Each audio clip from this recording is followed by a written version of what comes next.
Hi, Some Guy here. Before we begin this episode of Real Talk, I would like to say sorry that it is late. Essentially, I was jam-packed this weekend, so I did not have any time to edit the video. And also, this one's a bit of a weird one because I don't know what exactly will or will not be in this video, because the file we have is extremely long. So yeah. Hopefully I can cut it down to a good size, but yeah, hope you enjoy. Yeah. Yo, welcome back to Real Talk. We're on episode 6. That's crazy. That's wild. We It's a while. officially have more episodes than most people have fingers on their one of their hands. We have more episodes than More fingers every. than that. We have more episodes than the fingers on your hand. We Congratulations. we have We've surpassed every single attempt on all the other podcasts. So Hallway Experience, Real Talk, Shit, Old. is this the high score? I think the high score was like 4 at one point, and then we just quit, and then. Yeah, the problem with the other podcast is that it required 4 people all the time, and we just couldn't do that. So this is only like 2 people, which is more manageable. And then the original one also required 4, and none of us had audio equipment or mics, and we used Discord bots to record. It was really scuffed. That actually sounds hilarious. Holy shit. You know what? The episodes were horrible, but the very first one was really good, and it actually got cut off because the bot disconnected. No. So God. yeah, it was really funny, but yeah. So I want to beef with you. I'm still trying to find ideas to beef with you, and I have one. Do you like? Have you gotten yourself a list? No. Prepared? Oh hell no! I would never prepare. Fuck. Okay. Okay. I hate breakfast. What's your opinion? Do you love breakfast? Do you eat breakfast? Because me personally, I always skip breakfast because I think it's dog shit. So here's the thing. I don't eat breakfast. I'm going to kill you. Listen though, because again, with debates, even if I don't agree with the side I'm arguing for, No, we have to hate each other. Mine's a bit more nuanced on this one, because I usually skip breakfast because I'm just straight up not hungry when I wake up in the morning. In fact, most mornings when I wake up early, if I eat anything too soon, I'll have an incredibly terrible stomachache most of the day.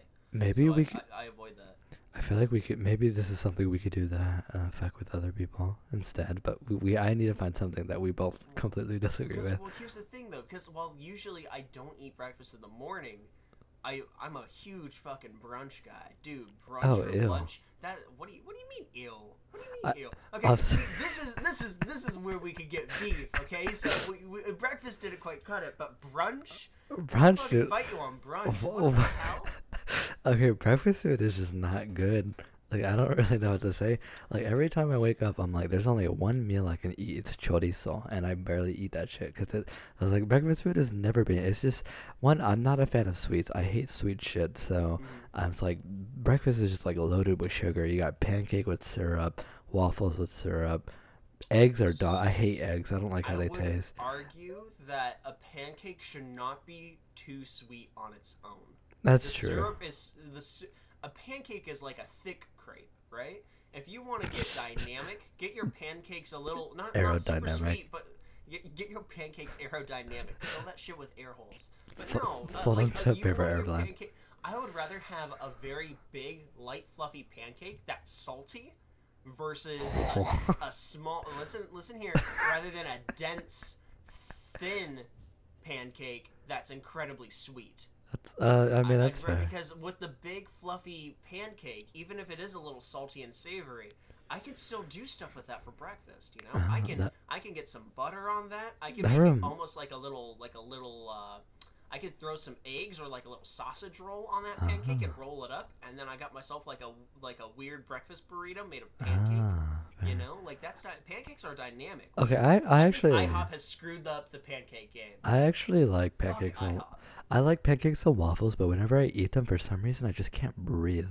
So I don't eat them. Just pancakes specifically.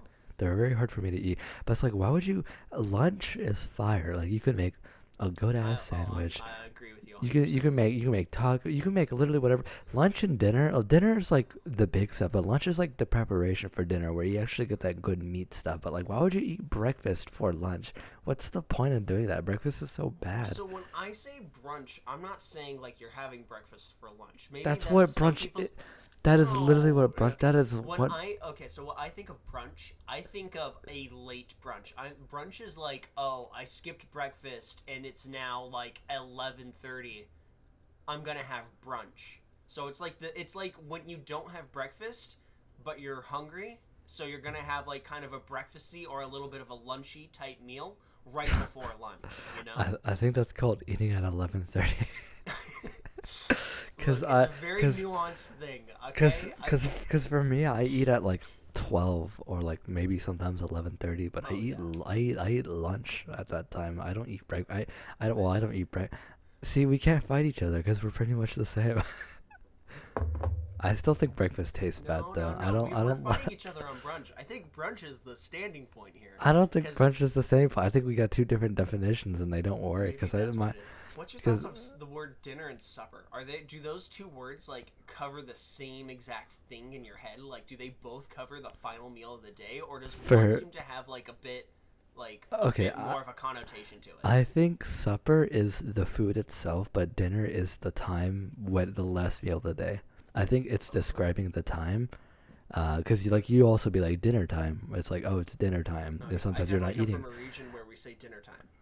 I think dinner is more of a time thing and like about to do something, while supper is the food itself. Well, more southeastern areas they call lunch dinner. That's crazy. I use supper and dinner interchangeably. I don't care. Yeah. For me, I've always, maybe this might be a West Coast thing, or maybe this is just my little kid head, but I was gonna say for me, dinner is always like the final meal of the day. But me and Beef were talking about this. If there's like a really just all out like meal like for dinner, like this is almost like Thanksgiving feast style food for dinner, that's no longer called dinner. That is a supper. Like supper is almost like it is the next tier of dinner time type. I've never heard of that. I just think I don't know if it's a thing or if it's just something that me and Beef kind of started talking about. I think it's just you and Beef. Just started egging each other on about food. Cause that's just a you and Beef thing. Because if I have like a immaculate supper or dinner, whatever you prefer, I just call it the same. It's just more food. Like I'll eat it. You know what I mean? Like I don't really like it's just food for me. I tend to say dinner more than supper. Yeah.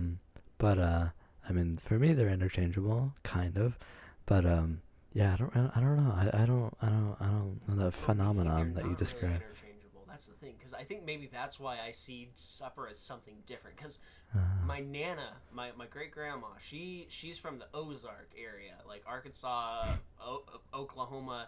They say supper. And when they make a dinner is the biggest meal of the day, I believe. It's one of the biggest meals. You have a big dinner and you have a big breakfast, because lunch you're working through lunch.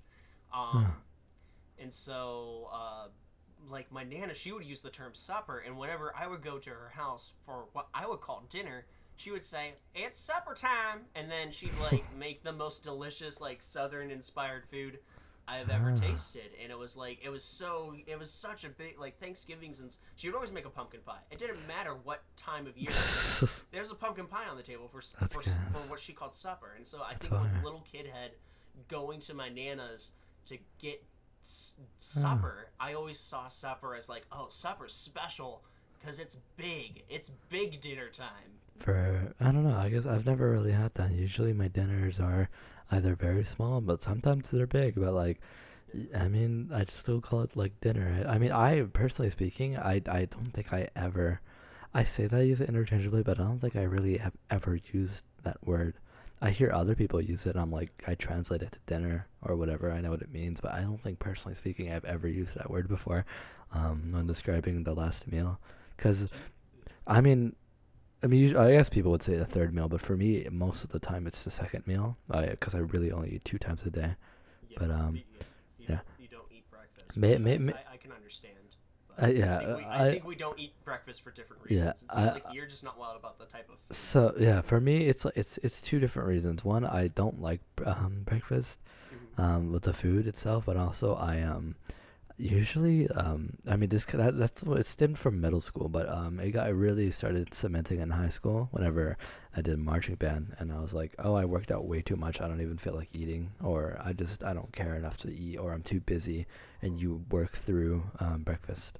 Uh, yeah, I don't know. So what's your preferred one? Do you like lunch, breakfast, or supper/dinner more? Dude, that's a hard choice because I'm at this point where although I don't eat breakfast a whole lot, I really do jive with the idea that breakfast is one of the more important meals of the day. Not for nutrition, although it can be if you're eating food right. If you know how to like properly eat, but that's neither here nor there. Eat what you want for breakfast. Because for me, I can definitely see. I wouldn't say I'm a super food motivated person, but I do think that it does seem to it puts a little pep in my step. I think when I was like, ooh, I get to go on break and oh man, I can go and buy like a sandwich, you know?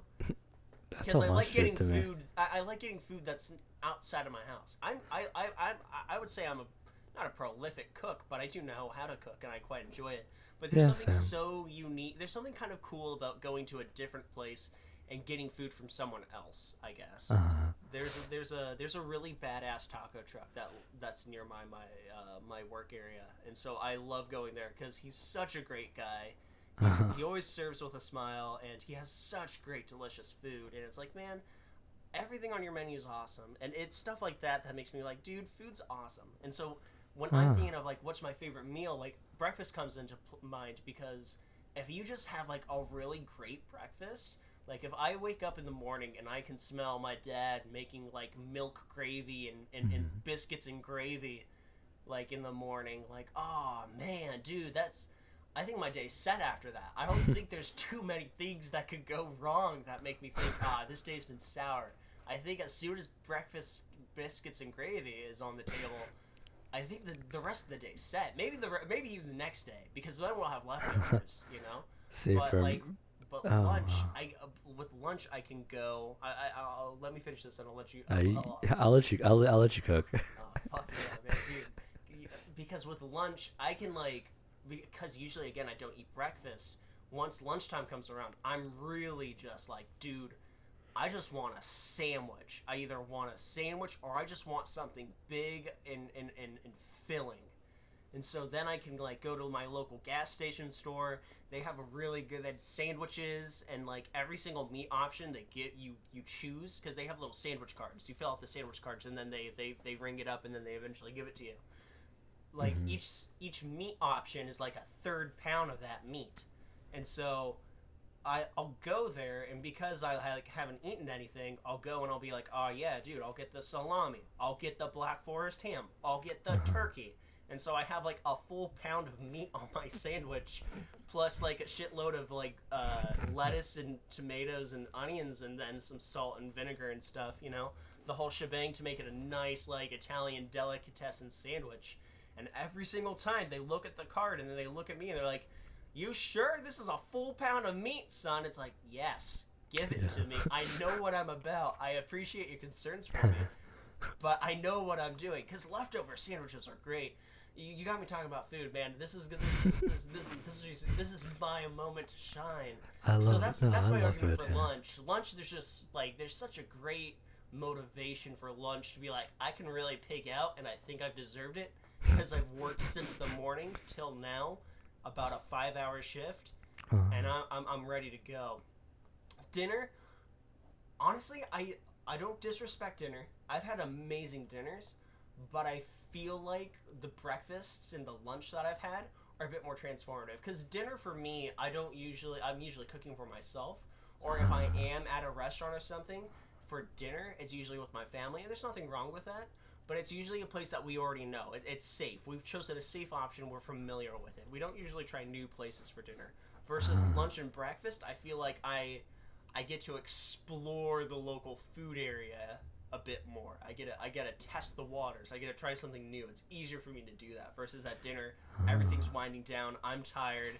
I don't want to run the risk of like, getting something that I don't like, because if I don't like it, well, I'm stuck with that for not only tonight but also probably for tomorrow's leftovers lunch if I'm not gonna buy more lunch. So, oh yeah, no problem. Speaking of which, I made dinner tonight. That was my brother thanking me for that. But what do you call it? So like, I don't disrespect dinner. I put a lot of respect on, especially a supper. Holy crap! If it's a supper, I would have to. I can't choose. I think overall though, if I had to choose one, shit, which one? I think lunch. Shit, man, lunch? I think lunch. I think lunch only because I'm not. Again, it's just because of how I operate in the morning. I usually don't eat breakfast, so lunch comes around. I'm like, dude, I'm really hungry. I can just go for something right now. That changes. I can't wait to title the video "Food Wars" and put like a Smosh like reference in the thumbnail. Go for it. Speaking of which, this for hours. God, there's no. Do you cook? Do you like cooking? I actually am learning how to cook. Oh, nice! Hell yeah, man. Honestly, that's a great skill. Let me give you my take. Except it probably won't be as exquisite as yours, because by God, holy shit. Was mine exquisite? I would just say that was just joy. Yours came from the heart, like, Dude, you're like me talking about jazz when it comes to fucking food. I can't keep talking. I was gonna talk more, but I realized, oh wait, some guy hasn't given me his take yet about his favorite meal. So yeah. Yeah, so I mean, as you know, breakfast is my least favorite meal because I usually skip it most of the time. But I will say, I do love waking up on the Saturday, because I only drink coffee twice a week, so I do love waking up Saturday, Sunday, getting 3 cups of coffee inside my body, and then chilling next to my dog. That's a vibe, but I don't consider that breakfast. That's just coffee to me. But coffee time, yeah. I love coffee. Yeah, I'll go on a side tangent. Coffee, I don't drink it every day because I know caffeine is on par with addiction with nicotine. So it's like on par with addictiveness. So I tend to try to avoid that. So I don't drink. I love coffee, but I don't drink it every day. I only indulge it on the weekends as more of a reward for making it through the week, because I love the taste. I also love the little bit of energy boost. It kind of wakes me up, not too much, but it's a very slight boost. But yeah, I only drink during the weekends. So I guess my argument for breakfast is that even though I don't really consider it breakfast, I do like a good cup of coffee every Saturday, Sunday, whenever I'm not busy, because that always wakes me up pretty well. And even then, sometimes it's only once a week. But yeah, I'm kind of weird with coffee. I'm kind of strict with it, but I do love coffee. Maybe a little too much. That's why I tend to avoid it. But for lunch, sorry, what? No, you can go. No, I was just filling up that dead air. Huh? When he cuts. When he cut. Yeah, hello. Was I cutting out or were you cutting out? You. Oh shoot! Because on my end, it's just like, oh, woof, a little bit of audio scuff there then. Because on my end, you just completely stopped talking. Maybe it was Discord. It's probably Discord. Maybe it was. It might have been Discord. All right. So you said you, and then what? No, I was just filling up the dead air because you cut off when you were right about to explain your favorite meal. Oh. Or no, you were going on coffee tangent. You were talking about coffee. Coffee tangent. Yeah, I like coffee. I'm weird. I only drink it like once or twice a week. And that's, I don't know why I'm so strict about it, but yeah. But that's my defense. Yeah. Because I don't want to get addicted to coffee, because that is a real issue that people struggle with. And if you drink coffee every day, your body will require it. And then if you don't drink it, there's been a lot of cases with people who develop migraines just because they don't drink coffee. And I don't want to drink it every day because of that. That concerns me. I like coffee as well. I usually will go through stints where I'm drinking it once every day, and then I'll stop for a while, and then I'll go back to drinking it like straight for a week or something, and then I'll stop. Yeah, I only do it like once or twice a week. But I started moving away from that though. I started going to chai.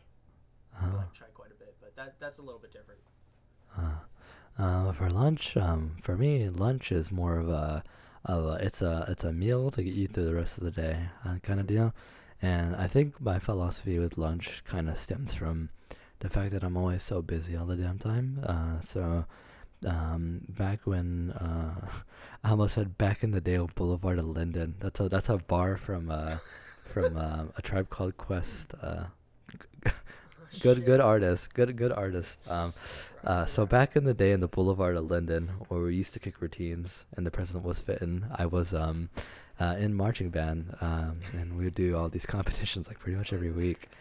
Pretty much every week, bars by the way. Pretty much every week, and essentially lunch was more of a get on the bus, get dressed, or get undressed, eat lunch, and go back to the stands, and then lunch has always been like more of a quick meal for me. I don't speed through it. Like I always watch a little YouTube video when I eat lunch. Like I always watch one video. So I do enjoy lunch because I tend to find it as entertainment. But lunch I always like scarf it down, and then I either watch a video, or if I'm at school I talk to my friends, or we play gacha games together. So lunch has been, I like the time period during lunch. Just the meal itself, it's more of either a sandwich or whatever this Michelle Obama gives us. Other than that, it's never really been something special for me. I don't really go out and buy stuff. I hate buying food, actually. I'm very tight with my money. But I despise paying like for food, like buying. That's why I want to learn how to cook. I don't want to pay for McDonald's every day. For ingredients, dude. Even if you were tight on money, I wouldn't even have paid for McDonald's, man. I would. Maybe I wouldn't say paying for ingredients. I would say like buying like Chipotle or like McDonald's or like fast food, or like even like ordering out food, or even like going to a restaurant. I hate buying food. I don't know if this is a cold or hot take, or where it stems in the temperature of takes. Chipotle's terrible. Huh? It's alright. I don't think it's the best thing in the world, but every once in a while I'll eat it. I cannot stand a Chipotle. I feel like because it's providing like a Tex-Mex experience, right? But I feel or something like that, like a Hispanic adjacent style of food. I feel Tex-Mex is literally just a marketing scheme. It doesn't exist. As a person who lives in Texas, I would know. Every restaurant is marked as Tex-Mex, but like it's literally just normal ass food. Like there's nothing special about Tex-Mex. But Chipotle, it's okay. I don't hate it. I don't like it. It tastes the same every time I order it. Every once in a while I'll eat it if I'm desperate. But yeah. Right.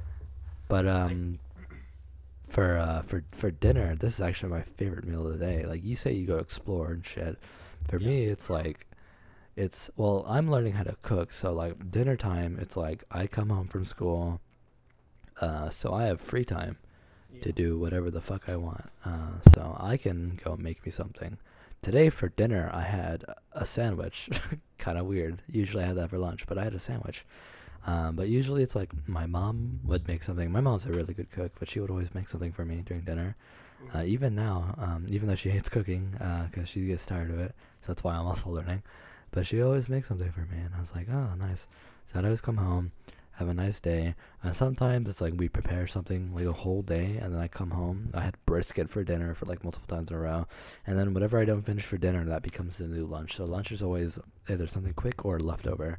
And then dinner's always something new, something big usually. And if it's a really big dinner, then it's always really hype. But dinner's always like, oh, I'm by myself or I'm with family eating food. I usually eat by myself though. But another reason why I like dinner is because, again, with that me being busy, especially with marching band, dinner time is when we're finished with our competition stuff, we're heading home or we're doing something, and we stop, we eat dinner, and we just talk for hours while eating. And that's when we don't rush the food. Everyone just slows down, eats all the food. We all have cool conversations. I remember going on a band trip to Galveston, Texas. That's a callback if anyone keeps up with the pod. Oh, no way. And making that one. I know, right? We went to these fishing restaurants kind of deal. And they were alright. But I just like the dinner there was like really cool because we'd be busy from doing stuff all day, and then just come have at a really nice restaurant all prepared for us. Like, I don't know, hanging out with your friends during dinner. Like dinner, if I had a job, I wouldn't pay for lunch, but I would totally pay for dinner to go to a restaurant because we also do, my family, every once in a while go to restaurants. I always end up hating it because I'm very strict with food. I'm not a picky eater, but like when food doesn't taste good, I'm like, it doesn't taste good. But I'm picky in the sense of I don't like bad food, but I'll always eat bad food. You know what I mean? You're critical. I'm critical. You're I'm a critical. critical food customer. I'm a critical food eater, mainly when it comes to Mexican. Because I'm Mexican, so if it doesn't taste better than my mom's cooking, then it's a bad restaurant. So we only go to one Mexican. Not on par or not better than you. Not on par, better, yeah. Usually it has to be better because if it's on par, then I feel like I'm wasting my time. Oh, you know what? That makes sense. I can totally see that. Because I'm spending this much money when I could make it for slightly cheaper at home, and yeah. I was gonna say with you and dinner, it sounds like you enjoy dinner much more for its social aspects than the actual like sitting down with the meal and talking with your fellow fellow people. Yeah, it's either with my fellow people or it's just completely all alone, just eating like a really good meal. I don't know. I enjoy eating food, but I don't have to be with people. Sometimes I'm exhausted and I don't want to talk to people when I eat dinner, so I just eat dinner on my own. So it's not just the social aspect, but I think the social aspect of food is greater at dinner time because that's when everyone's all chill. But also that's if my social me not wanting to talk to people doesn't kick in, then yeah. But I also enjoy eating food in solitude, so I really just like it because that's when my mom puts out the best meals. That's when we have the time to cook, or we have the time to go to a restaurant, or we have the time to just go somewhere and eat. Even if the dinner is bad, as long as it like takes time for it to happen, it's usually worth it. Like I remember watching a former coworker, because we both quit, but we went to go watch the Demon Slayer movie, and technically speaking, I didn't eat dinner, so we actually ate at the movie theater, and the food was, it was good, but like it's not like world class. But like I enjoyed that meal because I definitely remember more dinners than I do lunches or breakfasts, because I remember the conversations we had while we're eating and the movie we watched, and us we're joking and making laugh. So I don't know. Dinner is always close to my favorite time, which is around nighttime. I'm more of a night person, except not a nightlife person because I hate talking to people and going to parties and stuff. But I was more of a night person. I think it depends on the nightlife, because nightlife doesn't always mean like a party. A nightlife can be just simple. Me, Rocco, and Rocco's girlfriend.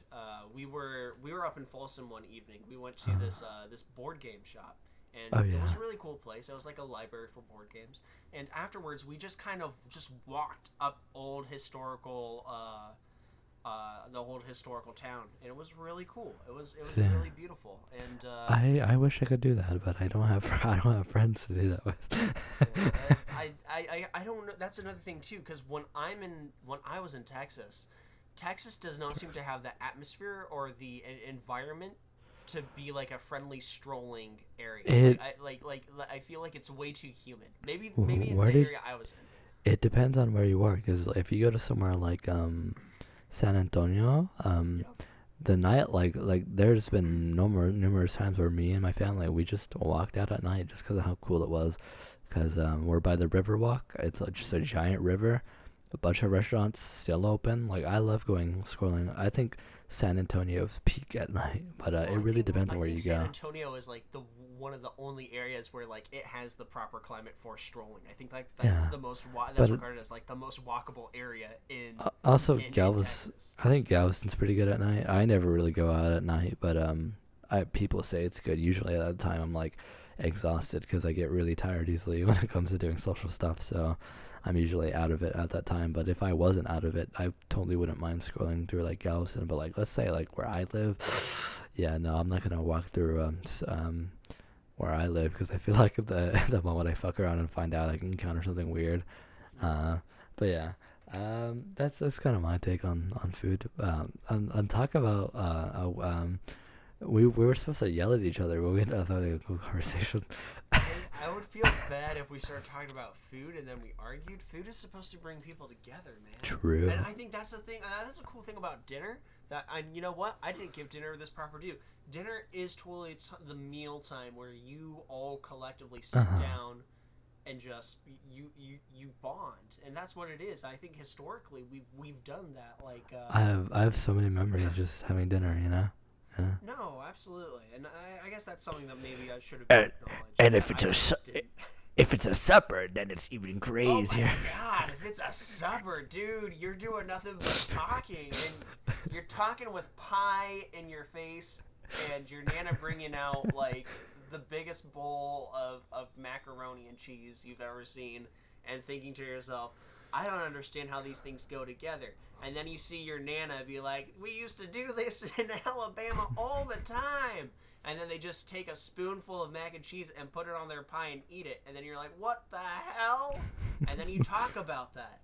And then once supper's completely like finished and cleaned off, your Nana goes into the closet and grabs out a homemade wooden board game that your great-great-grandfather that you never met made. And then you guys start just playing that game. That's another thing about supper that I just totally didn't even think about. Was supper, after we were done eating, there's this old wooden, like, it almost reminds me of, you ever play the, Sorry? The board game Sorry? Okay, so it played similar to that, but my Nana called it aggravation. I don't know if that's an actual, I don't know if maybe that's the origins of Sorry. I've never really looked into it. But it was just this old piece of board plywood that apparently my great-great-grandfather, he just kind of drew, not great, just a single great. My great-grandfather, he just drilled holes in it, big enough to where like these colored marbles can kind of set in the little hole. It was like painted and stuff. It had a little bit of chip and tear all around the edges. It was a well-used board game, but it was sturdy and it lasted for years. I think we still have it somewhere. Oh, we would play that after supper time with Nana. It does look like Sorry. It was made way before Sorry, but it was made way before Sorry. It was probably maybe like a precursor, but it was bought by Hasbro, so it doesn't matter. They probably rebranded it to Sorry or something like that. Yeah, because that's what my. Mm, oh yeah. There it is. I see that. That's the aggravation board. Yeah. It reminds me, I remember eating dinner one time and a family member was over, and they're usually never over. And they brought this board game. It was called Spinner. It was, I really want to buy it. It was super old. Like the packaging and everything was older than me by like a long shot. But it's dominoes, but with a twist. It's dominoes, but there's a piece called a spinner piece, and essentially it branches out the board into like a little like into a more like tree shaped thing, which means that you can get more combos and stuff. It's basically if Dominoes had a DLC. That's what Spinner is. Spinner's it's a very fun game. Domino DLC. I've only played it once, but I did win because apparently they were undefeated and I somehow won. I was like, nice. I tend to do that when people are undefeated. I'm like, I somehow just win, and I'm like, oh, nice. yeah, Spinner. I remember. Yeah, I know. I like the social aspect of dinner whenever I'm in the mood, and if not, I just appreciate the good meal. I really do appreciate dinner now. Thinking back on it, it's now like shoot, man. It's really hard for me to choose because I almost think I thinking back on it, I cannot choose a favorite meal. I think I have too much of an association with all three of them. I find them equally important. And maybe that's the lesson we should be taking from this in the first place. We shouldn't be prioritizing one meal over the other. We should be giving each meal its due, because each meal it provides a special aspect to our daily lives that deserves appreciation. Nice, you know, regardless. You know. Nice back-to-back bonk on the microphone. Don't. I should start. You're doing it more well. I should start editing like a little bonk thing every time it happens. That would definitely be more pleasing to hear rather than That would The take way. sound That of would the take mic. way too much effort. I don't think I'm willing to put that. But yeah. Maybe we can wait. What if we did? What if we let's like take a second and let's each like make like a kind of like a squawk or like like just a sound bite of whatever, and then we can use that to cover our mic bonk. Here, I'll go first. Let's get some dead silence here for a second. Ah! What the fuck? Okay, so whenever I bonk the mic, we can just fill my mic bonks with those. Okay, so okay, let's get some dead air and then it's you. Nah, I think I'm just gonna use that. I can't yell at this right now. It's too. Yours could just. It doesn't even have to be loud. It could just be like really mellow in tone. And just be like you going like. Perfect. See? Perfect. I think what I'm gonna do with that is I'm gonna use those as our censors whenever we say something stupid. Or mainly whenever you, because I've had to censor you more on this podcast than anyone else. I enjoy that. I think hopefully people find that loud sudden. I don't know what that was, but you know instead of muting the track, you just be like. Yeah, you shoot it dead. You shoot it dead on the spot. And speaking of muting tracks, I don't have a sub going to this, but last episode because we're talking about callbacks here, we made references to callbacks.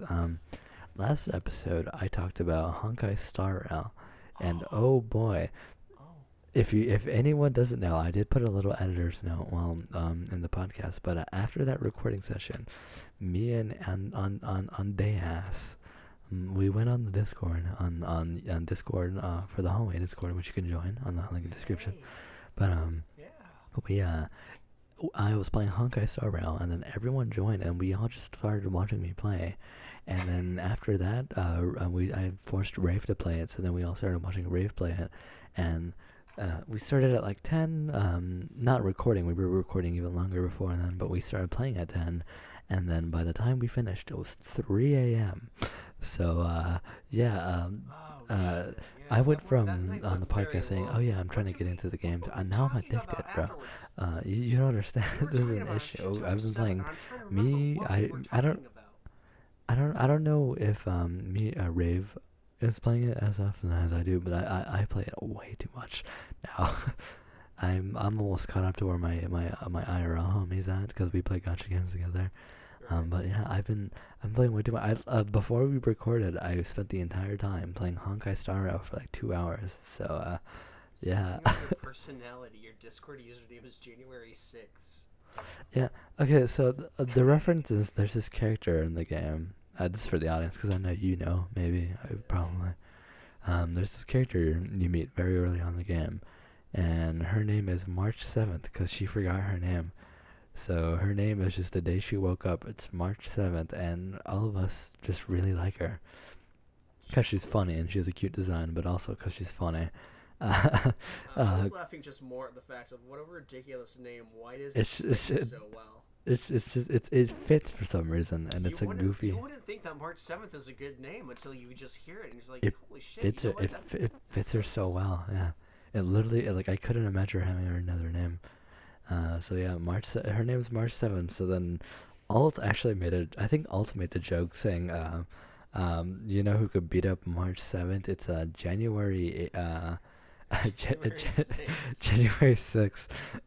So she changed her name to that, and then I changed my name to February 9th. And yeah, but I don't think we're all addicted to the game, but I think we all, at least for the most part, really like March 7th, and that's what we took away from Honkai Star Rail. And Rave also wants to grind for Kafka, and then probably delete the game after that. It reminds me of a friend. He downloaded Raid Shadow Legends only, so he the only reason why was because he saw the commercial for Ultimate Death Knight, and he said, "I'm going to get Ultimate Death Knight and then delete the game," and that's exactly what he did. He logged in every day till he can get Ultimate Death Knight, and then he stopped playing. It was really funny. You know what? Good for him.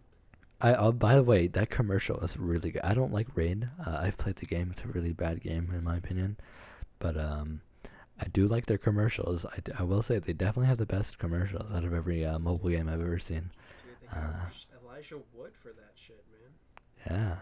I think the Ultimate Death Knight commercial is probably my favorite mobile game ad ever.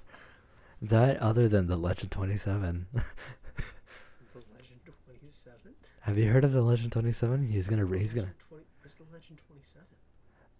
If you don't know that Legend 27 will raid your base and destroy everything, it's a reference to a commercial from is it Dawn of War? Is like Age of Empire? No, it's not Age of Empire. It's like Age of something, Dawn of Fire. That's what the game is called, and I've played the game because of the commercial, and it's really bad. But there's a commercial where they talk about the Legend 27, which is like supposed to be the strongest player in the game in the commercial universe, and it turns out that one of the persons in the commercial was the Legend 27. It's a really bad commercial, but like it fits in that territory of a fake gamer named Funny, so everyone makes fun of it. But it's a really funny commercial. But yeah, that's an update on Star Rail, if anyone was wondering. And yeah, me and my friends have been grinding gacha games. So yeah. But another update I'd like to give is that in 7 days, it would be 1 month. No, it would be two months since I've been. Is it 2 or 1? It's either 1 or 2 months. I don't know. Actually, hold on. Give me 1. Look, guys, this is really important to some guy. It'll be either his first or second month anniversary of being sober. This is a really big deal for him. If you guys could go in the comments below and congratulate him, that'd be amazing. Shut the fuck up. Okay. Oh, I dropped something. Cut that with the... Okay, it would be 2 months of Japanese study. Oh, not nice. 1. So yeah, I've been doing it every single day for minimum 30 minutes. Usually 30 to 40 minutes because I'm kind of busy and I can't put in more time right now. I'm waiting for school to end as I put more time. But yeah, I've been learning a lot, and I went from knowing nothing to, last time I talked about it, I was barely getting into kanji. And because I talked about me learning the alphabets, and now I'm fully getting into kanji. There are things that I want to do. I definitely need to study kanji characters instead of just doing the vocab. I see why you should study kanji, and I don't like that a lot of people on the internet say kanji studies hard and you shouldn't do it and just learn vocab. I actually disagree with that advice. If you ever want to learn Japanese, learn the vocab and study kanji at the same time, because it'll help you remember the words and the kanji. So I need to start doing that. But also, I want to get some writing practice in, because my hiragana is very rusty. I use it every day, but some characters I forget what they are, and my katakana has completely deteriorated and I can barely read it anymore, even though it's the same sound. So I would like to add to my routine, hopefully daily, katakana practice, because I completely forgot katakana because I don't use it often. But now some of my words are, one of the words is game, which is game, doa, which is door, and then I just recently saw diamond. I don't even know how to say it, daimondo or something like that, but it was diamond, but I couldn't read it because it was in katakana and my katakana is too rusty, so I need to add that to my daily routine. But yeah, I'm almost at 2 months of Japanese study, which is pretty good. Do I understand Japanese? Am I good at Japanese now? Fuck no. But hey, every once in a while when I watch when I play Honkai Star Rail or play a random game or watch something random in Japanese, I'm able to like pick up on certain words. Like a word I struggled with was sukoshi, which means a little bit, a little while, and I see that word almost every day because I struggle with it. But now I've been getting it pretty well, just because I've been playing a lot of games. I've been hearing that word in proper context, so I'm like, okay, so every once in a while people use it for a little while, but most people use it as a little bit. So whenever you say I'll meet you in a bit, or I'll meet you in a while, or this is a little bit frustrating, you tend to hear like sukoshi a lot, and I was like, oh, nice. Okay. I don't care about pronouncing it right now because I'm not practicing output, but yeah, I was like, oh, I'm learning. So now I'm able to like hear certain words and understand what they mean. And also another thing about learning Japanese is that I can read subtitles. I can't understand them, but I can read them up to speed. Because beforehand, whenever I see Japanese subtitles, like they speak, and I'm like, I can't read this and keep Yeah. up with it. But now I can read the subtitles and not understand what it says, but I can read it. So yeah, it helps, which I think is cool because now I'm starting to recognize certain characters. There's a word I struggle with for clothes. I struggle with it. I can't even remember it right now. But if I could remember it, the sentence card for that word whenever I use my flashcards, I am actually able to read the whole thing. So this is like the first sentence I'm able to read. If I can get that one word down, it would be the first sentence I can completely understand. Maybe not the sentence structure too, but there's a sentence with that card that has a bunch of other words that I actually do know. And I thought I was like, oh, that's cool. So I'm making like very, very tiny amount of progress, but that's kind of like the long haul I'm here for. But it reminds me, and this is a transition to another thing. It reminds me to about a conversation I had with my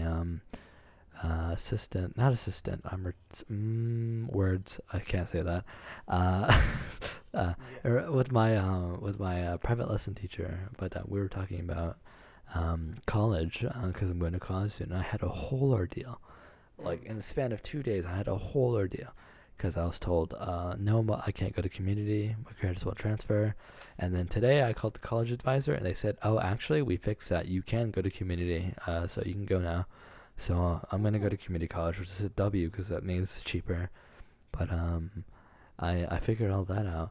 But I remember talking to my private lesson teacher because we were going through a bunch of college stuff because I better not see him for a while. But also he's going to go back to college just to get a master's in jazz. So I will see him again eventually. Actually at the school, which is kind of funny. We'll kind of show up at the same year. But we were talking about I was like, because he was hearing my ideas on what I wanted to do with music, and then the things I prepared for, and then also the extra stuff. And I talked about me practicing Japanese because it was relevant to the conversation. Because I said I think it would be cool if I learned Japanese to also branch out in the music industry over there, because I really like the Japanese music industry, and I would totally love to make start off making like fan music, doujin music, for like games I like, anime I like Toho or something, and then also maybe one day make like songs for like rhythm games or something, or maybe like play jazz for like a big group over there, or maybe like I gave like random ideas, like maybe I could go play bass for like a VTuber or like an idol. And he says, oh, I knew someone who posted on the, and I said, I want to learn how to video edit so I can make online videos of me playing, or just have a platform for me to do stuff and also promote music, because he said that he had his buddy got to go on tour with Miley Cyrus because they scouted him out online for him posting videos, which I thought was insane. And then he also said, oh, I have another friend who actually played on tour with the K-pop band because they put videos of them playing. And I said, that's kind of what I want to do. I want to play music for stuff, but I also am not a huge fan of the American scene of music, but I don't hate it. But I definitely am more interested in Japanese scene. So I said, if I learn Japanese, that could also help me with business and this is like way deeper into the future, but like that's like a very big future plan. And I was like, man, I really am in it for the long haul. And I said, I feel like a lot of people my age are not don't really think like that. And he's like, yeah, no, like he's like, I kind of noticed that a lot of people are kind of into that. I don't, maybe it's like a TikTok thing, but like instant gratification, like short dopamine kind of deal. Which I don't use TikTok, but he's like, but he talks about like. But he's just like, yeah, I noticed a lot of people around your age who are really more into that instant satisfaction, instant dopamine, or like they want stuff done fast and now, so they get. And I'm just, but he's like, I was like, we're the exact opposite. We're in it for the long haul, and I'm like, oh yeah, but yeah, it reminded me of that conversation which I had like 2 days ago. But sounds like the journey. You're there for the journey. You want the journey. You want the experience, because at the very end, I hope everything that you set out to do turns in your favor, and like you get to accomplish what you want. But reality in life can be unfortunate. But even if that does happen, that journey and that life and that experience that you gained while trying to reach your goals, that's going to be that is such valuable information and insights that you've learned that you can totally use and acquire and transform into other aspects of your life that maybe you want to go down. I don't know about you, but like I've learned to cope with failure before. I've gotten pretty used to doing it because my band program, we started from the bottom all the way to the top, or we're trying to be the top dogs now, but we started from my very first band competition. We entered the tournament. We played our asses off. We worked so hard. We got last place. Every day we'd bust our ass off. We got last place, and then usually, spent a lot. We would get we wouldn't make finals, but we'd get like exhibition matches instead of like finals placement. And we never made state, but our program slowly got better and better and better, and I don't get to experience us being at our peak, but I do get to experience us building up the program. So now I know how it feels to be bad, and I now know how it feels to improve, and what I need, how the steps you need to do as a collective to build up from something. But we've failed a lot, gotten close to winning a bunch, and we've gotten blue balled a lot essentially from competitions. Even this year, we've actually made a lot more results this year, but I've definitely learned to cope with not succeeding. I think my band director put it into really good words. You can bust your ass off and work your very hardest and still not succeed. It just means someone wanted it more, but you can still try again next time. And I'm like, that's true. So I tend to have that mindset when it comes to like long-term stuff. But like, man, Japanese is gonna take like, that's something you study for the rest of your life. But like, I want to get to the point in Japanese to where I understand it so well enough to where I can start learning a different language. I have 2 ideas for language I want to learn. I originally said I wanted to do Spanish, but I kind of thought about it.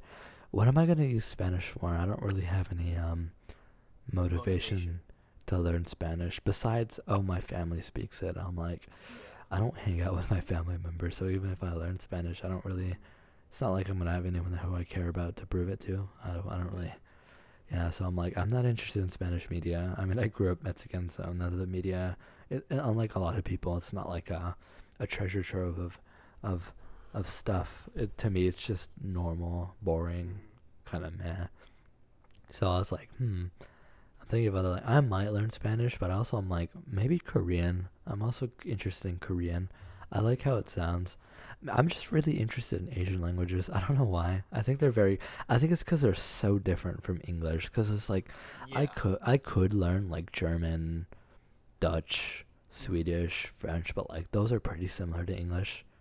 Because they're also really easy for English languages to learn. But also like the Romance languages is like Spanish, French, Portuguese, French, Italian. I was gonna say Portuguesa because habit. That's like the Romance languages. It's like they're also not special to me because I grew up hearing Spanish. I don't speak Spanish, but I know some Spanish, but it's like I grew up hearing Spanish, so it's not like it like encapsulates me. Also, I hate French people, and I also hate how French sounds. Wow, Jesus Christ. I'm sorry. The French people stuff. It's a joke. It's an inside joke. So don't get offended. But I will say I actually don't like how French sounds. I think it sounds ugly, and I don't like how. I find it a unique blend of like very like flowy, fancy language with some really like hard. It's a deceptively harsh language. It is it sounds too harsh, but also it's like. It's not harsh enough to where like I can appreciate it, because like a really harsh language is like Russian and Ukrainian, if that's what the language is called. They're very, very harsh, but like they sound at least like cool. And even German in that sense is very harsh, but at least it sounds nice. But like but French to me, it just sounds pretentious. I don't know why. That might be more of a cultural thing than a language thing. But I mean, that's the thing too, though. It's incredibly hard to discern a language from its culture. It's almost impossible sometimes to separate the two, because there's so. But I'm only going off the sound though, because I'm like to me, like from my ears when I hear it, it sounds unpleasant. And I don't know if I'm being racist or not. I hope not. But like I don't know why I don't like how French sounds. But every time I hear French, I'm just like. I don't know why. I don't like how it sounds. Maybe it's because I'm not too interested in French culture. I've never been like, oh, France. Not that I hate French people, and they probably have really good culture. But me personally, I've never been French pilled. I don't know enough about French culture either, so I don't want to speak on it and stuff. I don't want to speak on it either because it's probably really good. I don't know anything about it, but maybe if I like the culture, but I also just I don't really care about the language that much, to be honest with you. I don't know why. Me, I don't think I've really come across a language that I just don't care about because for me, language is a very awesome thing. I love language because language is a tool. It's an incredible. It's an incredibly unique tool that us as human beings have created for ourselves. It's a tool to unlock culture. Yep. Oh, not only just that, but it's just like one of the things that innately makes what humans are humans. Like no other creature does language, right? Like you don't see a frog and it's croaking in a unique way, and then a different frog is croaking in its own unique way. Like no, and then they just don't understand each other. Yeah. Yeah, they just rip it. Like the croaking and the frequencies like have a basic meaning, but it's not like an in-depth language. Versus like with humans, like our words have connotations to them. No, we have multiple words that mean the same thing. I really like language. Nuances. Yeah. No, I really think language is very interesting. I don't know why I don't like French. That's like the one language I don't actually like. Maybe it's because I hear it so much and people are like, "Oh, French is so awesome," and then I hear it, I'm like, "Oh, it's all right." Maybe it got overhyped for me. The language, French is too overhyped. It's kind of it, but like yeah. It is a very internet thing to make fun of the French and English people. It is an internet thing, but it does. My origins of not really caring about French. I mean, I wouldn't say I hate it. Like, it doesn't sound horrible. It's not like nails on a chalkboard. But I never want to speak it per se, or really care about speaking it. Maybe it's the good old-fashioned American hierarchy. Cause maybe it is American. Maybe I'm American built, and that's probably why. Because compared to. That could be it. But I'm also not sure because a lot of Americans make fun of languages like Mandarin, but I think Mandarin sounds really, to me, Mandarin. I think the Americans making fun of Mandarin are definitely the racist ones. True. I think Mandarin is. Well, even then, a lot of people. It's kind of ingrained in our culture to make fun of how Chinese sounds. Unfortunately, that is a very unfortunate thing. Yeah, it is unfortunate, but like of Asian cultures is something that maybe has trouble with. Maybe that's another thing. We Americans are very xenophobic against. I don't even know exactly what that word means. I have a kind of an idea, but xenophobic, racist. Yeah, yeah. Same, pretty much racism and stuff, or just an aversion. Afraid of other cultures, and other people. Yeah. Afraid of cultures mixing kind of deal. But yeah, it's like we are kind of xenophobic towards like Asian languages, so that's kind of why maybe I'll also have an interest because of that. It's not just because I'm a weeb. Stop before anyone thinks that. No, it's not just because I'm a weeb. I actually think it's really cool, but I think Mandarin. I don't know why it sounds really funny, but I also think it's interesting. Originally, when I heard Mandarin, I thought it was kind of it just sounded funny to me as someone who doesn't understand it. To me, it just sounds like noise. Again, I think it's a cultural thing. Why, like to us, we would describe it as it sounds funny because, like, but our language is completely separate, completely and so far different. away from Mandarin that like the idea that of course that there's a language that's based around those key principles, those sounds, that tonality. To us, it's so cool. Foreign. But then when I started researching more about Chinese, I was like, oh, this language is cool.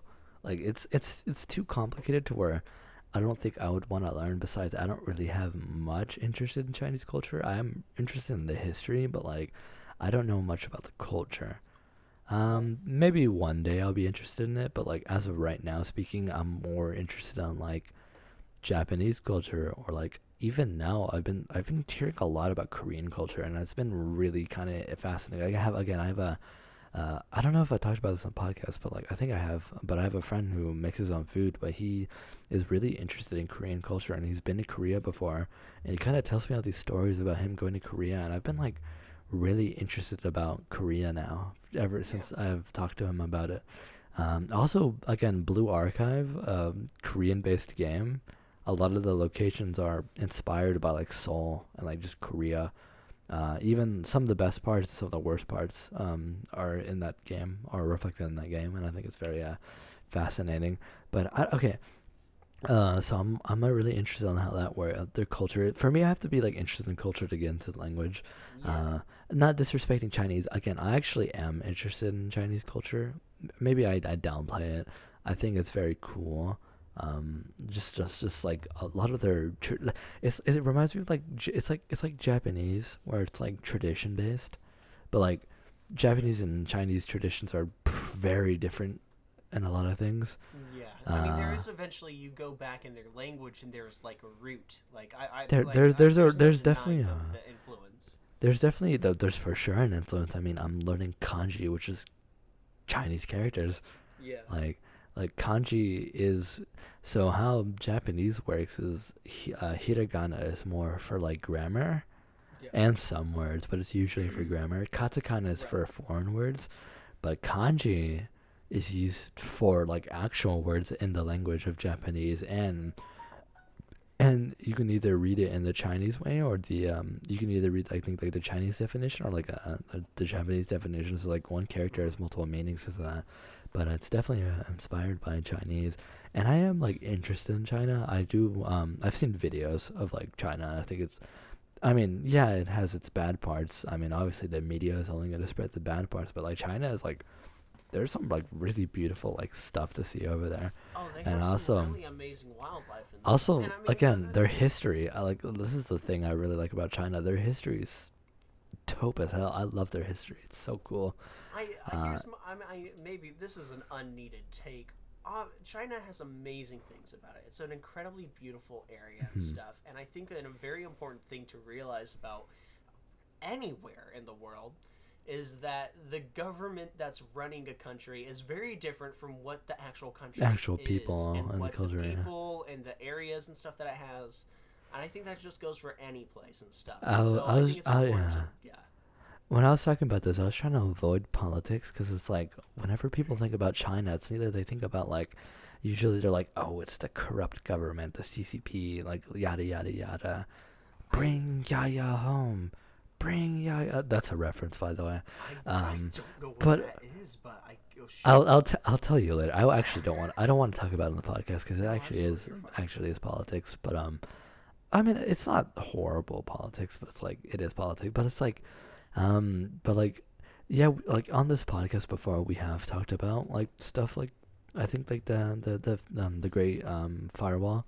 But I will say that, but like China is like, even with like their issues, it's like it's still a very cool place, and the people are still very like cool, kind. They obviously have really cool like culture. I mean, I swear, like I see videos sometimes of like even like Chinatowns in like America. Like I see videos of people going through that. People like Xiaoma, they're like they give like a, even if people like to criticize him for being for like kind of what he does on YouTube, I still think his showing of Chinese culture, especially in America, is very, very, very interesting.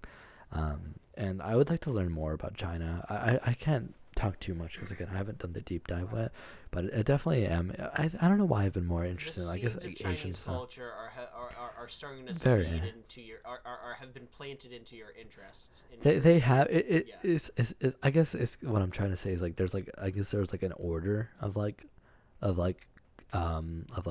kind of like rabbit holes for me for Asian cultures. First it was Japanese, because I grew up watching like anime, playing Nintendo games, and being like, where did this stuff come from? So I'm gonna look more into it. And then I found out about this whole another country. I'm like, I thought Texas was the only place in the world. But it's like but then I started learning more about like and then now I'm like, oh wait, I mean, obviously Japan's very interesting, but I'm also like really interested, like, oh, Korea. But then also like the games I play, like there's a lot of like stuff from the games I play, like Blue Archive. There's a whole school that's like has like really funny characters, and all the architecture from that school, which it barely gets showed, but like that their school is actually based off of like Chinese stuff. And then Toho, there's Toho 6. There's a stage with like really like beautiful music in it. I don't. It's stage 3, and the main boss is Hung Meiling, and she's like a Chinese character in that game. And that whole stage is kind of like inspired off of like China, and the music is just really. It's probably some of my favorite stage music in that game. But a lot of like even the stuff that I play is like it's inspired by like Chinese culture, and I'm like, oh, I want to look more into this. And also, I won't knock on Chinese culture because or try not to, and maybe I am downplaying it a lot because during COVID, And even now, we live near this Chinese restaurant, and we never frequented it because it was COVID. But like, we ordered their Chinese like ramen and udon, and just a bunch of noodles, and like we've even been there in person to order like more noodles and like dumplings over there. And I've had like authentic Chinese like I guess noodles, because Chinese cuisine is so fucking good. they specialized in like that place specifically specialized in like soups and noodles, but like they had like dumplings, and they had like they had green tea ice cream, and I hate tea, but it was really good, and like it tasted like it tastes like if like usually when you're like you think of green tea ice cream as it's ice cream that tastes like green tea, but it's like it's like not actually, because like chocolate ice cream doesn't taste like chocolate, vanilla ice cream doesn't taste like vanilla, strawberries ice cream doesn't taste like strawberry. This green tea ice cream tasted, if green tea was turned into ice cream, it literally is how it tastes, like exactly like green tea. I was like, whoa. It's a really good flavor. Green tea ice cream is really good. I want to go to Chinatown in San Fran so bad now. Oh my their Chinese food, even though I don't eat it that much, and I've really only ever had noodles, it's really, besides orange chicken. I don't know why I don't like orange chicken, but maybe it's because I haven't had real orange chicken, but I've never been into orange chicken. Arguably, the real orange chicken is at Panda Express, because that's a Chinese American creation. But here's I was about to say, even then, orange chicken isn't even a Chinese dish, if I'm correct. I don't know enough about that. I believe it's an American thing. I think Americans made it. Oh yeah, no, it was made in America by Chinese immigrants, I believe, or Chinese Americans. I believe Panda Express credits themselves with being the creators of orange chicken. I was about to say I think orange chicken is like American. Even then, I don't like orange chicken, but like I love like the idea of like even like fortune cookies, that being mainly a Chinese. I mean, but like you really only see them like I guess Chinese places.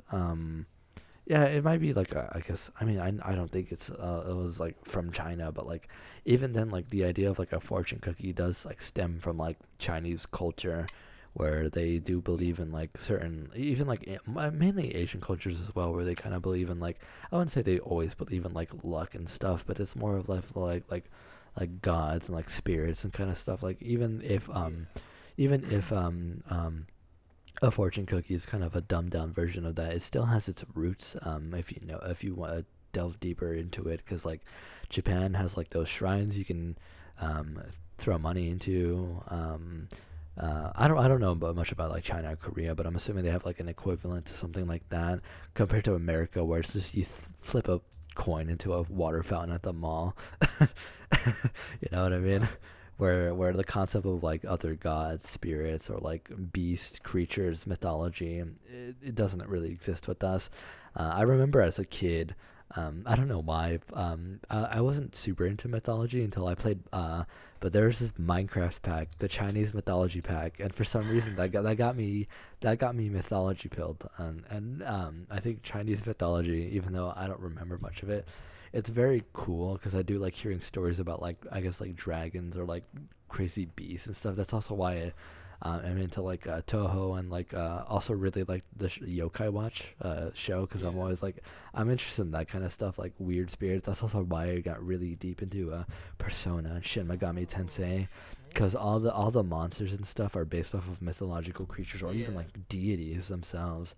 I have an update about the fortune cookie, by the way. This is from the Library of Congress.gov. This is the government website. Most people nowadays believe that fortune cookies were created by a Japanese man named Makoto Hagiwara in 1914 in San Francisco. They're They're actually Japanese American. Interesting. What do you call them? Hey, at least we got.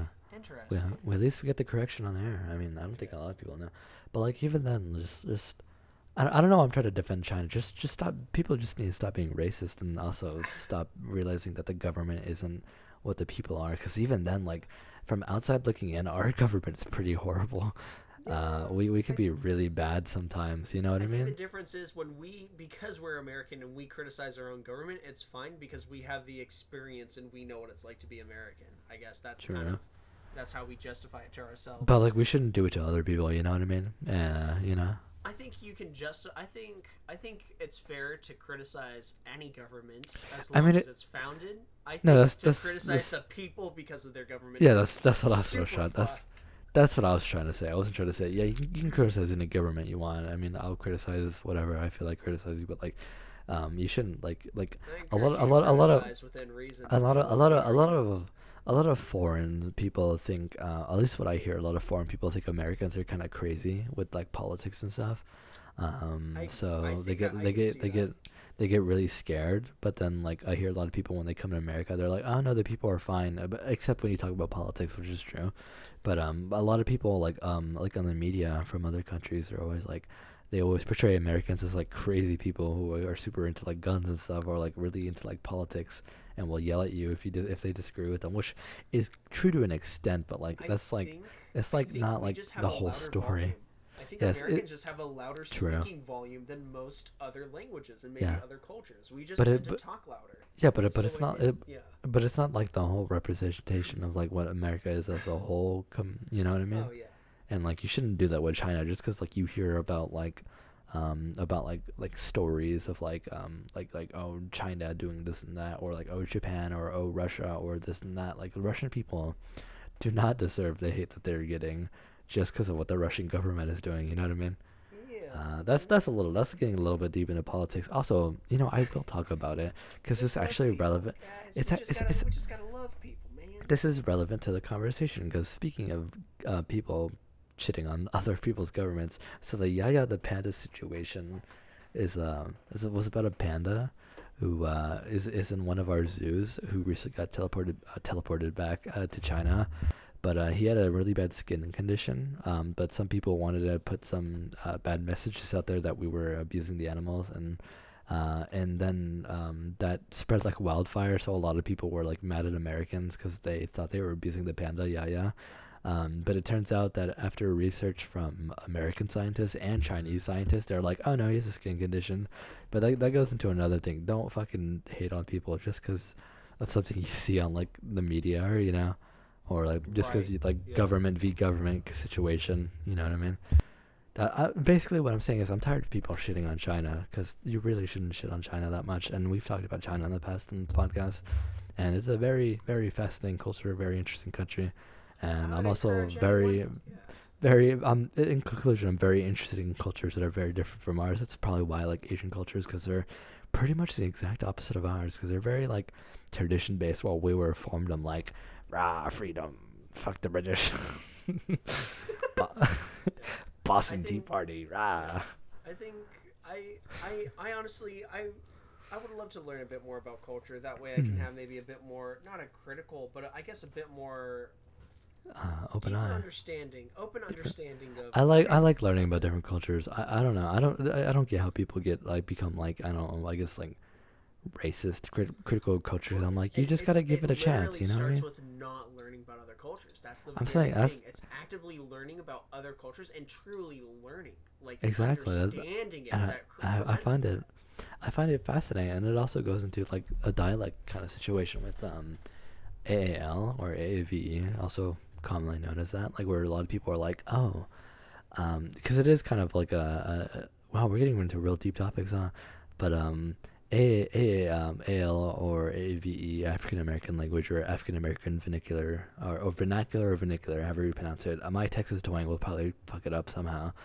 English is a certain dialect of English that it's not exclusive to African Americans, but it's pretty like well associated with how African Americans speak English. With essentially it has it's a whole different complex system of speaking words, and it to people who are kind of, I guess, ignorant, it sounds like broken English, or it sounds wrong. So a lot of like people will be like, oh, you're not speaking right. And I even see this at my school, because where I grew up, a lot of people, including me, we tend to speak a lot of African American Vernacular English, or AAL, especially like in my personal life where I tend to use a lot of words and I tend to speak a lot like of AAL or AVE, but not all the time. Like I don't know why I don't do it on Discord, but I do tend to speak like that a lot, especially in person. A lot of me and my friends do, and obviously I can understand people whenever they do that. But I've seen like teachers or people who like don't really care about like other cultures being like, why are you speaking like that? That's not proper English. Speak it right. It's not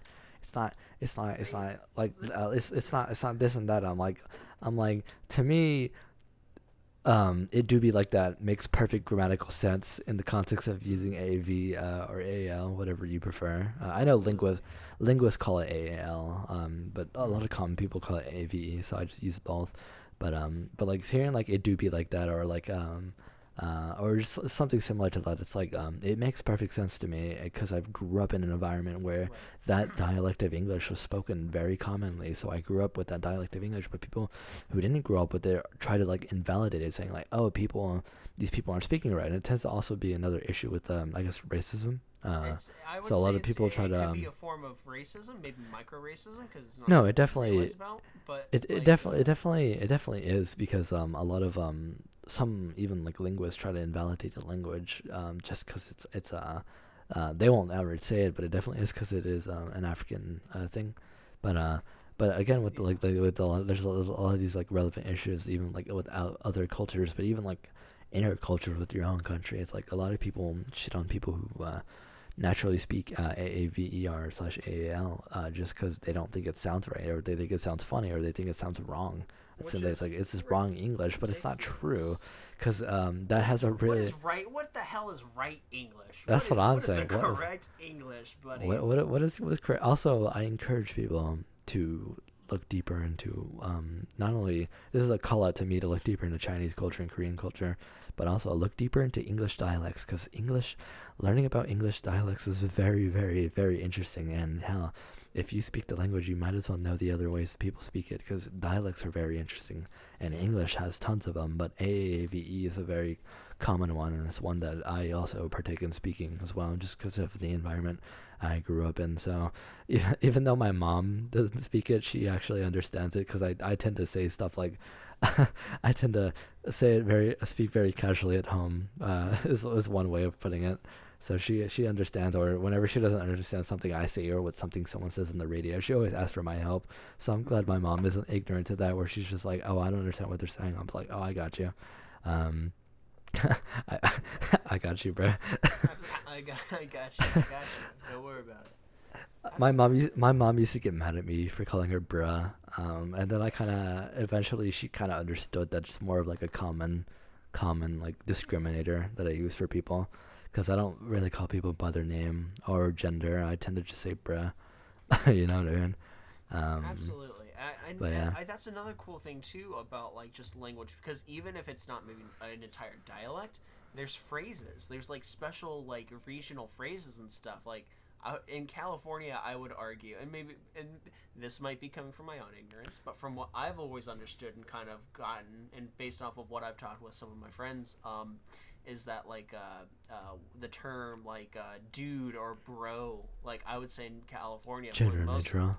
Yeah, gender neutral. We like always consider that. I've always considered that gender neutral, and I think for the most part, most people would agree. And if you differ in the agreement, I totally understand. And if my thought process behind that is wrong, I would love to know, because language is something that's meant to unite. It's something that we create in order to have conversations with people that we might not know.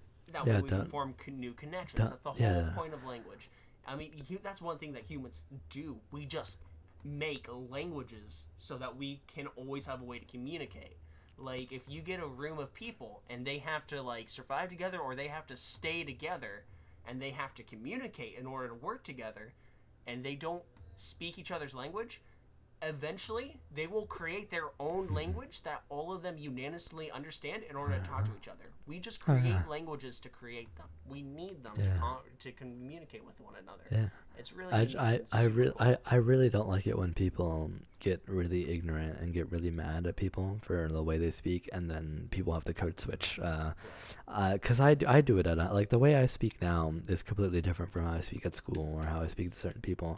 I don't know why, but yeah. Well, I also tend to be pretty casual online. Sometimes it is out of habit, but like I feel really bad when people have to like code switch from like AAVE to like a quote unquote more proper version of English that's just less natural for them. Just because one teacher gets annoyed when they say it do be like that sometimes, or like or like I finna do this or something like that, and I'm like, or I actually this issue arose with my math teacher, where I have actually never heard of this phrase before, but I immediately understood it when I first heard it. But people were talking, and then they said type shit, and I'm like, oh, okay, well, I know what that means. I just immediately picked it up. But then my teacher was really mad that they said, why are you cussing in my class? I'm like, no, that's not what it means, bro. Like, and then they had to explain it to them, and it was just really interesting. No, they didn't get in trouble, but it was a very interesting dilemma where it's like, oh, someone who didn't understand something got mad just because they didn't understand what it means, and I'm like, which I was like, oh, that's kind of funny, because I don't know how I would describe what type shit means, but like if you just know it, you know it. You know what I mean? It's something you have to. It's something you have to acquire. Yeah, because I remember. Yeah. I remember being really young, and I didn't, because like when I was very, very young, I didn't grow up with like AAVE communities, like people who spoke that specific dialect of English, but I did hang out around a lot of Mexicans, so we would, specifically my family, so we didn't have it's not like there was a dialect of English, but like we would ignore certain words, get rid of certain things just because of the way we talked. Like I know a lot of family members who just don't like, they don't call things by what they are. Instead, they just say, "Oh, it's the deal," or "It's the thing," or a group of family members are like, "Oh, it's the girls, it's the guys," and like the way they say it, you know who specifically what group of people they're talking about, or whenever the context. Mm-hmm. So I was very used to how whenever people spoke like that, which I know, if an outsider comes to one of my family conversations, they would probably get really confused, either if they don't know Spanish or like if they don't understand like whenever my family members use Spanish words to describe things, or like call certain things different English words, or use certain English words that are not commonly used for certain things to describe things, like the deal. Usually when you think of a deal, you're like, oh, a price goes down. But whenever I hear the deal, I'm like, oh, a refrigerator.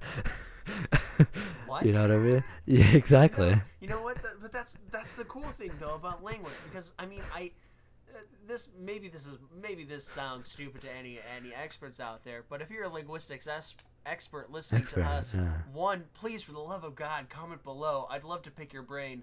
And two, what the hell are you doing listening to us? Anyhow, right. Sorry to make you mad, but like that's the cool thing about language. I'd like to think that there's almost no wrong way to do language, because the whole point of language is to talk and to convey ideas. And as long as you're able to communicate and convey those ideas to the person and they understand it, that's that. There you go. You've got it. You fixed it. The language. It doesn't matter if the language sounds wrong to someone else. It works for that instance, and that's all that matters. That's why languages evolve. You know, because like I mean, like let's like, you know, there's the literal definition of words, and then there's the implied meaning and like the the connotation of the word. You know, because like you know, like the word you know, like phobic, like xenophobic, like, you know, xenophobic and stuff literally means literal. You know what? Shit, let's look this up. While you look that up, I was very curious what happens if I typed in AAVE on Google, and the first example I see is and no way, I can't actually, I'm really blind right now. I know what homie be doing, or can't nobody think the way he do. And I just thought it was funny. Of the examples on Google I found, there's a really good quote I found from a linguist about AAVE, but I don't remember what it is. But it was really good. I wish I remembered it, but yeah, AAVE is very interesting dialect of English. I mean, it's interesting, but I think for me it's normal because it's just where I grew up. everyone speaks like that, so it's like, yeah. Yeah. But yeah, So with, like, languages and stuff are very cool. You can go ahead. I was I just was gonna filling say, space. with the example of like xenophobia, right? Because Mhm. that has its etymology from what do you call? That has its etymology from Greek. Xeno meaning strange or foreign, because it comes from the word xenos meaning foreigner, and then the English word phobia, which means an exaggerated fear, and so xenophobia or xenophobic literally means the fear of foreigners or foreign things. That's a literal meaning. But now, the more like the connotational meaning of xenophobic or xenophobia is, oh, racist, an aversion, a phobic attitude, something that like a disgust or an aversion. Like that's that's the more implied meaning. It doesn't. We don't use the term xenophobia to explain someone that's scared of foreign objects. We don't use that anymore. When we say someone's xenophobic, we're not saying, oh, and we don't even think of that. We think, oh, that person just is racist or has racial prejudices. That's what we think when someone uses the term xenophobic, even though technically and more literally it means one thing. And so that's kind of the example of things evolving. And now any word, a lot of words nowadays that have the word phobic behind them mean like an aversion or a hatred or something or a prejudice against said thing, rather than a legitimate fear. And that changes because there's some like Spooky. what is it? Tryptophobia, which is the fear of like holes or like perforated objects. Those things, like that one literally is a legitimate fear. Yeah. But like that's how languages change and stuff. We put new meaning behind words, and eventually those new meanings that behind those words become nuanced, and then we find new words to better describe it. And it's a really cool thing. Words are awesome. Yeah, Language is cool. Research it. I'm doing more research. I don't remember on the top of my head, but there's one cool thing about AAVE is that there's a component in English that I guess American English doesn't have that AAVE actually brings back. I don't remember what it was, but I do know that it definitely doesn't. And also, to people who don't know, AAVE is actually a very, very complex system of grammar and stuff. So it's not like I went on the Wikipedia page to look at the grammar. So here's the examples for the past tense. Pre-recent, I been bought it. Past recent, I done bought it. Past pre-present, I did buy it. Past inceptive, I do buy it. Future tense is immediate, I'ma buy it. Post immediate, I'ma gonna buy it. Indefinite future, I gonna buy it. And then also here awesome. is grammatical aspects. Here's habitual, continuative. He be working Tuesdays. And then in standard English, he frequently works on Tuesdays. And then there's intensified continuative, habitual. He stay working. Or then in standard English, he's always working. Intensified continuative, non-habitual. He's steady working. In standard English, he keeps on working. I also just say he been working. But the next example is actually perfect progressive, which is he been working, or he has been working. I guess he's steady working. You could also use he be working. Yeah. Maybe not he be working on Tuesday, but you can also just say he be working. And then it says Earls is he finna go to work, and then standard English is he's about to go to work. So if you think it's just broken English, no, it is actually a very complex system. And that's the cool thing too, because It's a very, very complex system. People like get that, like as soon as people see that, like they hear what the people are saying in AVE, but then right, that's the acronym AVE. AAVE or AAVE or AAL, which is what linguists call it. Yeah. AAL or AAVE. That's the thing though, because between those, no matter what, once you hear those sentences in that dialect, right? You know, like, oh, it sounds ridiculous, but then as soon as you hear it in your own dialect, it makes sense. It clicks, and then you realize, oh, wait a minute. Then it's easier for you to understand. Wait, there is a structure to this. Wait, there is there is a flow. There's a tempo. There's a natural fluidness to this that sounds similar to how I have a fluid and tempo in my own language when I talk. and it just it's stuff like that that once you hear that, you understand it, it clicks, and then it gives you an appreciation, and then it's like, oh shit, it's really not that different than what I thought it was. It's just I didn't have the context for it. I just remembered, it's the thing that AAVE actually introduces to English. I think it used to be a thing, but this is a completely new system of grammar in English that modern American standard English does not have. Is the habitual be. So with stuff like he be working, or it's just I guess that's the only example I can think of off the top of my head is he be working. The habitual be is completely exclusive to AV or AL, and it is not in standard English. So I think that was a very interesting thing to find out. Because again, you should also learn about the dialects you speak. Just because I don't know, I just think it's interesting. Learning about that. But I was like, oh, so whenever I use this is why I use it, and this is what it actually means. So this is why. I say do be like that, or it'd be like that, or he be working, or shit going crazy, you know what I mean?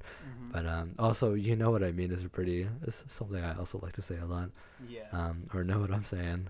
I don't know why. That's a whole habit I have. But even though I don't speak in like often online and more in person, I still do kind of every once in a while step into that. But also where I'm from, since I am from Texas, a lot of my words tend to be either have a twang or a little slur to it. Also with the y'all shit, because I do remember me, you, Rocco, I pronounced something completely different to how y'all would pronounce it. Y'all said I pronounced it wrong, but to me, I said for me, I pronounced it right, and the way y'all pronounced it sounded the same to me. I don't remember what it was, but I do. Was that? I do remember that conversation we had, but like we were talking about when we were playing Polytopia. There's a word that I said, and y'all were confused because y'all thought I said it wrong, and then to me I was like, no, I think it's just a Southern thing. It was either a Southern thing or maybe even a Mexican thing, but I think it was a Southern thing on the way I pronounced it. Because to me it sounded perfectly right, but to y'all it sounded incorrect, which I thought was pretty interesting. Solder. Yeah, I said solder, and I said it again. Yeah. Or how do you pronounce it again? Hold on. So because solder is spelled SOLDER, solder, but it looks like solder. I said solder. I said solder. I also sometimes say solder. Like I say soldering iron, but sometimes I would say like solder. But to me, it sounds very much the same. I remember that. Because you're putting a very light L right before that D, and I can hear it. but I can barely hear it because it's just how I'm used to talking. Again, with us naturally saying y'all and shit. Ever since my band director brought that up, I've been self-conscious about that word because he's not from Texas. You say, whenever I hear you say y'all, I've noticed that I'm saying it more now, and that it's a disease. It's a disease. The y'all disease. I'm not. Here's the thing, though. Yeah, y'all's a kind of a more Texas thing. Y'all is a great acronym, man. I find myself. I'd much rather use the term y'all than saying you all, because then I don't. Or you are, yeah. You all, because whenever I don't know if you took Spanish class, but I think it was nosotros is we, but there's a specific conjugation that means you all, but my teacher would say ustedes, but like how I was taught, it literally directly translates to y'all. Yeah, you all, exactly. Yeah, ustedes is the plural third person. It's the y'all, but like built into a language, and I'm like, oh my god, that's so cool. Yeah. Just like me for real, and I'm just like, oh, I feel special now. But my band director says you all, and then every time I hear someone say you all, I hear it now. But every time I hear someone say y'all, it sounds natural. Until my band director brought it up, and now I can hear y'all and you are, and it bothers me. You had to create your own. Just say oods.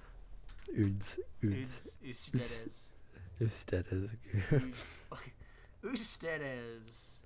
Yeah. Also, there's this video I watched about back to AAVE, but there's a really funny example. He says AAVE is not exclusively an African American thing, but it's also not exclusive. It's not also an exclusive American thing. And then he says He said Drake is a professional AAVE speaker, and that thought has never left my mind, because technically speaking, it's true, because he's Canadian.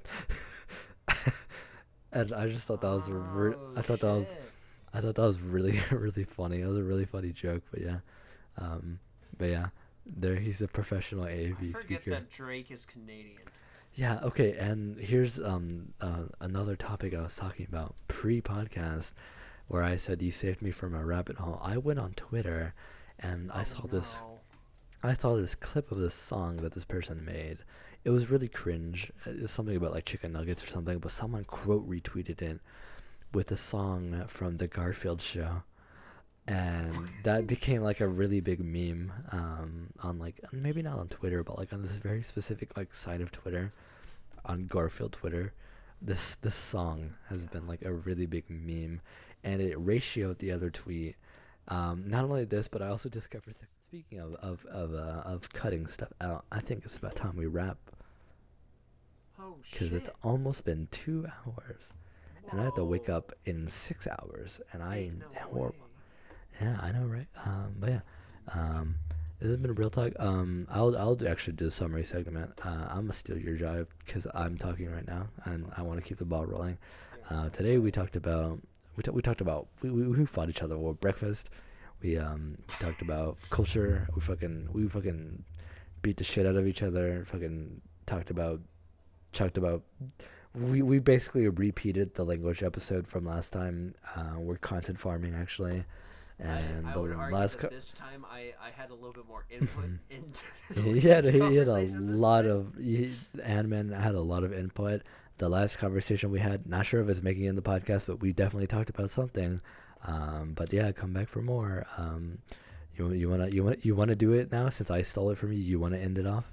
All right, guys. Oh wait, I'm ending it off. All right, Yeah. peeps. Keep it real. Keep it real. Yeah. Ah. Wow. Ciao.